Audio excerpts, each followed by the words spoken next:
On April 4th, 1999, I arrived home from school. I had just graduated. It took a few semesters longer than I originally planned, but I was proud to be done. I had no idea what adult life held for me, but I was optimistic.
Alex, dear son of mine, please see if you can muster up the energy to walk into town and pick up some groceries. I've included a list below. Not even home 5 minutes and she's already barking orders at me.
The sound that the world now hears will change the nature of all realities, both yours and mine. What? The needle of the record player has struck. Can't you hear the music? It's everywhere. That phone call was surely one of the strangest I've ever received. And no, I couldn't hear the music.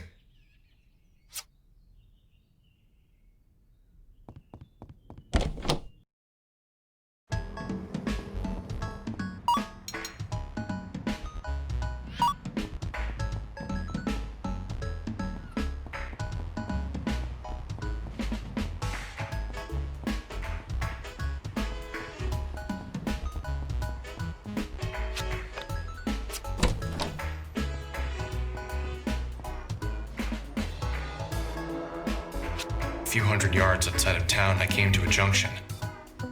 Mulling over the strangeness of being back home, I stopped to notice a forest I'd never explored. It was dark, but somehow attractive. I made a mental note to explore it later, and took a step towards town when I heard a meow near my feet. I pictured what it would be like to be the owner, and I imagined describing him to a friend. Lonely? Nah, I don't get too lonely. Besides my mom, there's only a cat. An old cat, but a good friend to talk to. My fictional friend would reply, "You talk things over, do you?" I'd nod. Uh-huh. Been together a long time, so we can read each other's moods. I understand what makes the cat tick. The cat knows what makes me tick. Of course, I didn't know this cat at all. Never met. He was a funny-looking cat, with a funny resting face and a Salvador Dali mustache. I couldn't imagine picking out this cat to bring home from a store. I leaned down to pet him, without entirely knowing if cats like to be pet at all. His coarse hair ran through my fingers as he purred. Clearly he liked me. That was a good sign. Alex Eagleston, college graduate, friend of small animals. Hey! Give them back to me!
stepped into the elevator, expecting to find the cat.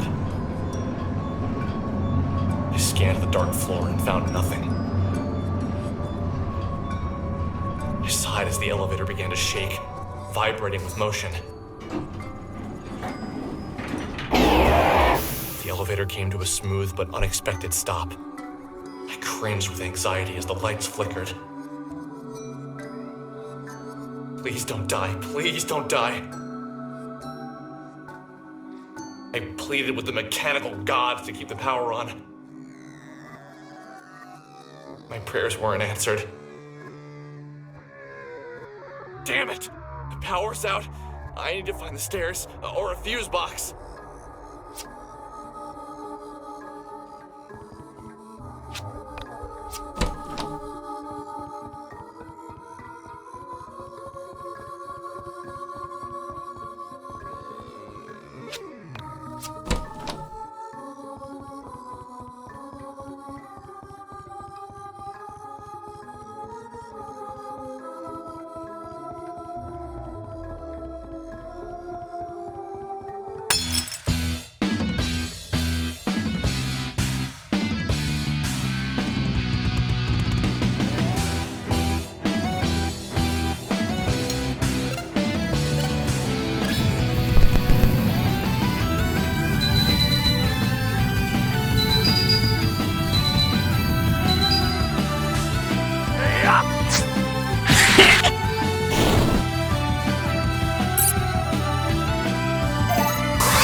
Hey, who's there?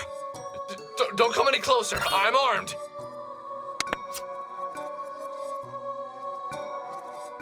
Relax and quiet down. It's me, Panda. Panda? Why are you here? I came here to help you. I'm always there for you when you need me. That's good to hear. What sort of help did you have in mind? My primary use is as a barrier. I can block oncoming enemy attacks and create barriers between you and many other obstacles. My metal shield makes me very heavy, so you can use me to hold down switches and to clear small gaps by stepping on my head. You can press to summon me. Remember to press again to call me back. Also remember that some weighted switches will have reverse effects if you take me off. So, press to summon you and press it again to take you back? I hope so, Alex. It's rather straightforward. However, since you were a liberal arts major, want me to explain this entire thing again?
I don't know what made me do it, but I poked the giant eye.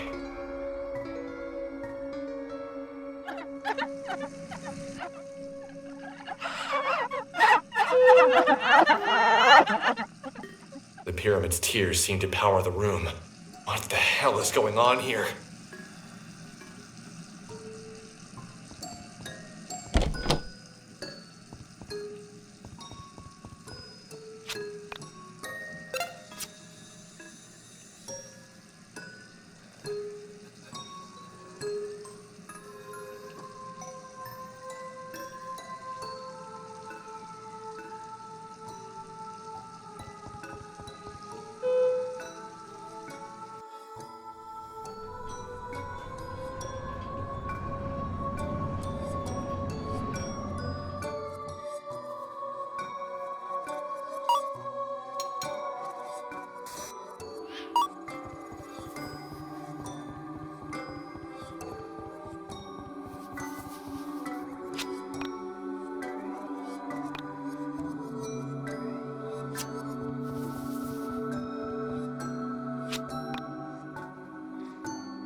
Up there!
Who's there?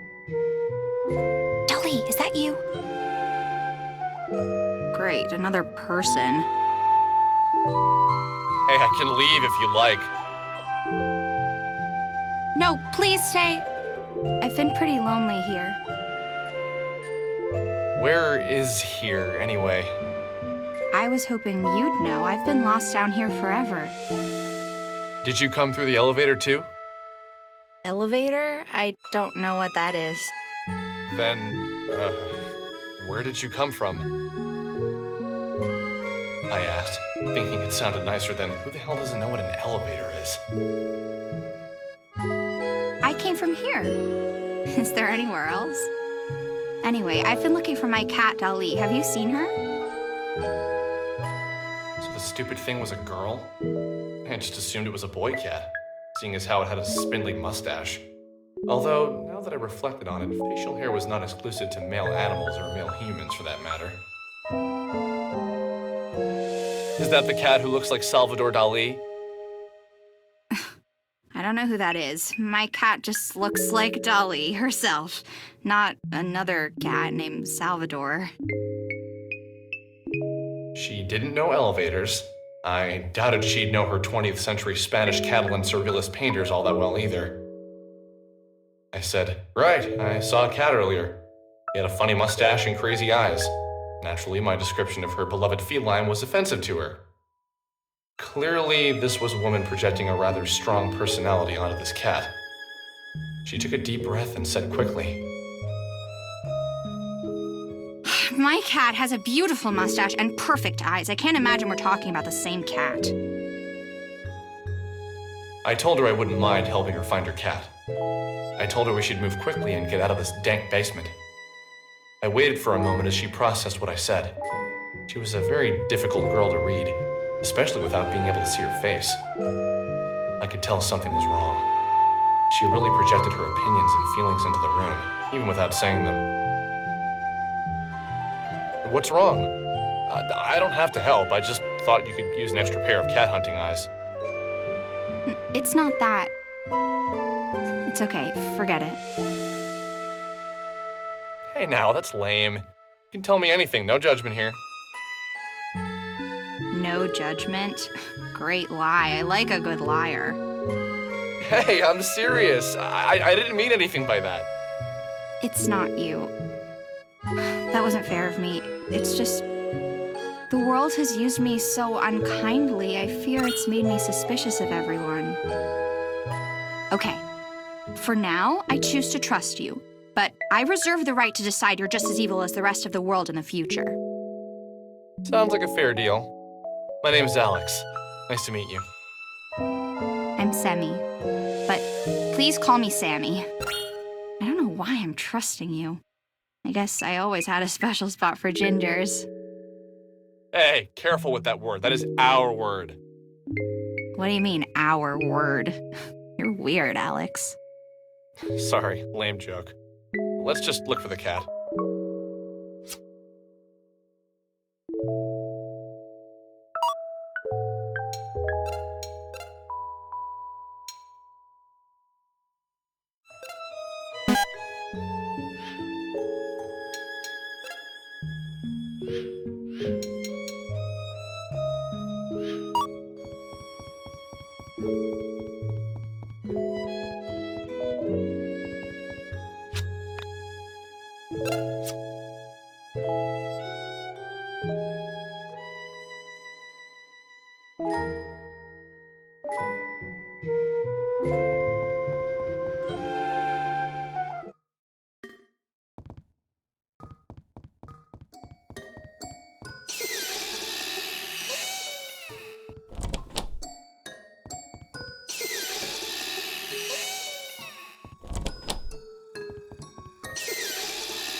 have you been?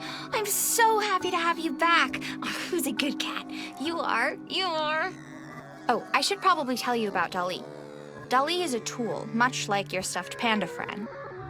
Use Dolly to fetch items and hit switches that are too far away for you to reach.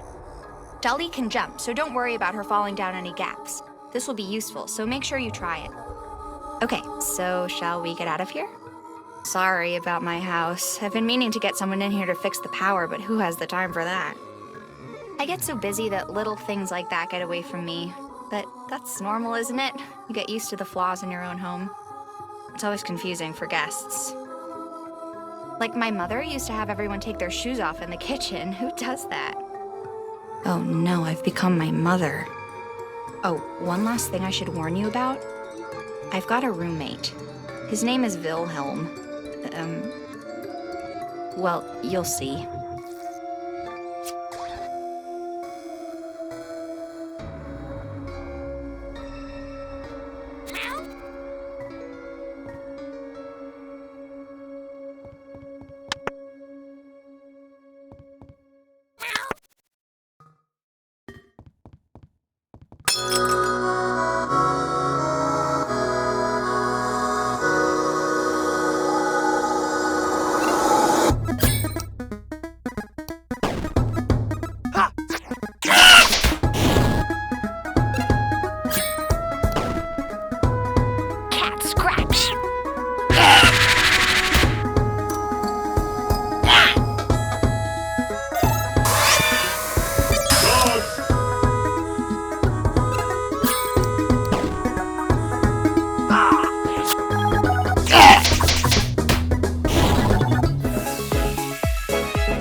I am so happy we're almost out of here. This isn't really what I expected to be doing with my day. Well, at least we found Dali. Imagine how much worse it would have been without her. Right. So, where do you live? I'll walk you back home, or maybe I can borrow my mom's car and drive you if it's outside of Frankton. What do you mean? This is my home. This is where I live. What? You live in this shithole? That's not very nice. I'd never call your house a crap hole because I have manners. Ever heard of them, Alex? Sorry. It's just not every day I meet a girl who lives in an old factory. I don't see it that way. I almost feel as if the factory lives with me. As if the factory, just like Dali, is part of me. The factory is part of you? Wow, you're almost as dumb as you look. Of course the factory isn't part of me, that's just weird. But do you actually live here? Yeah, just me and Dali. But usually Dali is better about keeping me company, you know? He isn't always just running off to God knows where. I reflected on her words. A mysterious girl who lived with her cat in an old steel mill. It was obvious to me that her words didn't contain the entire truth. Something about her compelled me. Pieces of her story started to fit together in my mind. Well, at least that's what I thought at the time. I can admit now that some pieces were pure fabrication on my part. In my head, her story went something like this. Sammy was homeless. A runaway woman who was trying to escape hard times. Someone who had found refuge in her cat. Maybe the only thing left from her previous life. Somehow this felt right inside my head. But still, I could tell I was missing something. Her clothes were clean, her breath was fresh, and she was much more energetic than any homeless girl I'd ever known. Not that I've known many. The secret to what I was missing lay in her temperament. Is that your hobby? Is what my hobby? Staring off into space and screwing up your face as if to say, what's going on inside my head is really important, so just let me think. Hey, I don't make that.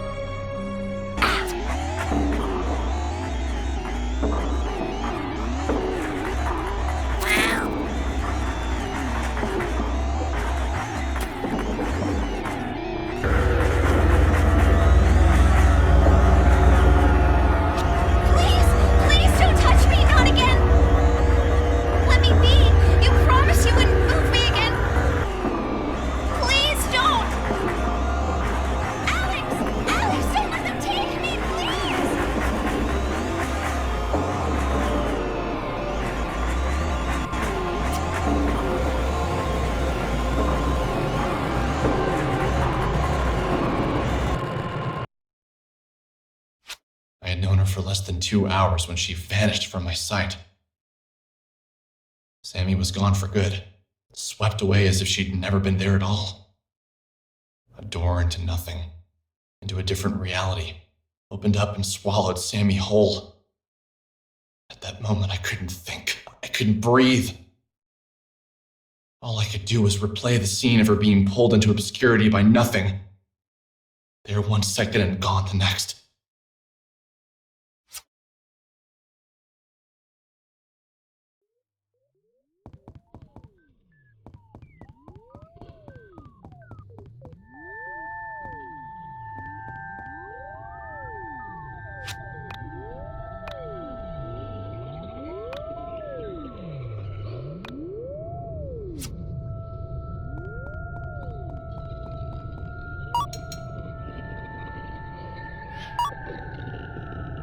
The calm night wind of springtime seemed to contrast the inner workings of my brain.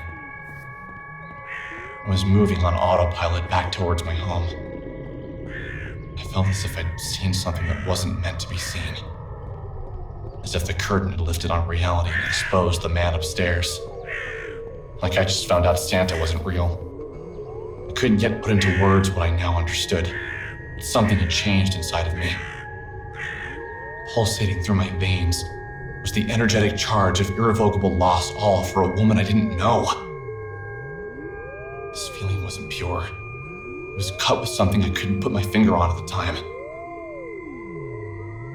I believe now that it was a profound sense that I had discovered something. Only problem was this something wasn't meant to be seen. In that moment, I was a child finding a magazine meant only for an adult's eyes. I was both intrigued and repulsed, confused by the images spinning inside my head.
How did I not see it?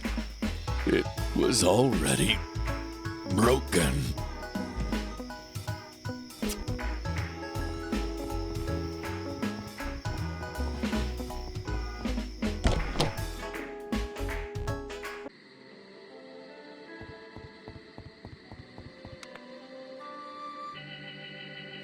When I arrived home, tired, confused, and out of breath, I tossed my things on the floor and made my way to the couch.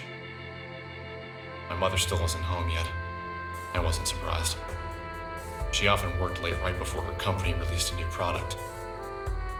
My mother, a 49-year-old, short, red-headed woman, was an information systems programmer analyst for Pacific Chime, the West Coast's leading telecommunications provider.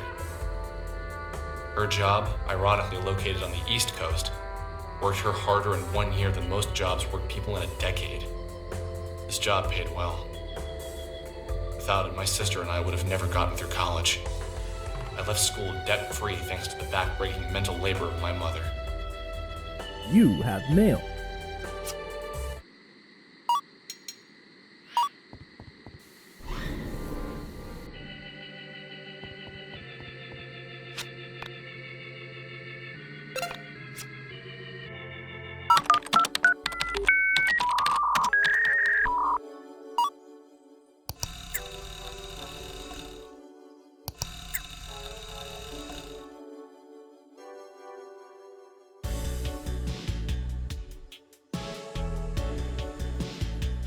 There was a moment of apathy where I almost didn't click the link. The last thing he sent me that was allegedly scary turned out to be a picture of 2 elephants locked in the throes of passion. I sighed and clicked the link. The file was 2.9 megabytes. In the dark room, the monitor was hurting my eyes. I rubbed them and waited for the file to load. I thought of all the things it could be. More animal porn, human porn, cartoon porn. You could never really guess with this guy. But it was most certainly going to be pornographic. Maybe a girl from my high school was now into adult videos and was doing some particularly unladylike things. While the video loaded, I thought of all the girls I had gone to school with who might be involved in such activities. All the girls that came to mind neither had the looks nor the motivation to seek out an adult filmmaker. I gave up, and just have to wait for it to finish downloading. When the file had finished downloading, I waited with fading patience for my computer to open it in QuickTime. Finally, it was loaded.